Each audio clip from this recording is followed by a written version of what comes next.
Let's say that you're thinking about a franchise and you're comparing that to an established business for sale where you could walk into some existing revenue. The first thing I want you to ask yourself is, do they have a proven customer acquisition plan? So if you're walking into a business with revenue, I get that it is very alluring. However, if that mom and pop business does not have a marketing plan that is repeatable, where somebody can educate you on who the customer is, why they say yes, why they say no, where do you find these customers? How does your product or service compete in the market with other businesses out there, including the franchise competitors? If the mom and pop business doesn't have answers like this, I almost don't care how much revenue you're walking into, because look, most mom and pop businesses go out of business, not because they have so many customers, because they haven't figured out how to find the customers. So maybe this particular business had some luck in getting customers, but if there's nothing repeatable that you're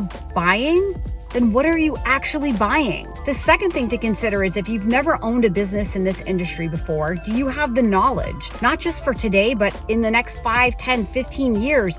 How is that industry growing and changing? And what kind of knowledge do you need to stay relevant? Because in a franchise, you're gonna get that. You don't have to solve all of the problems, right? You're partnered with people who not only train and support you in the beginning, but they're figuring out the problems of the business before you're even smart enough to know there are gonna be problems, right? And then the third thing to consider is the exit strategy. Don't let a mom and pop business make some excuse as to why they are putting a small multiple on their business. They're putting a small multiple because they don't know the value of what they have, or if they do know the value and they have a small value, that's even worse. In a franchise business where you have the opportunity to buy and scale into multiple territories and build a multi-million-dollar operation, if you're that guy or gal with that empire building mentality, and then be the one to sell that off for some multiple of what you've built, there's absolutely no comparison to that small little business for sale that, yeah, you get to walk into some money from the beginning,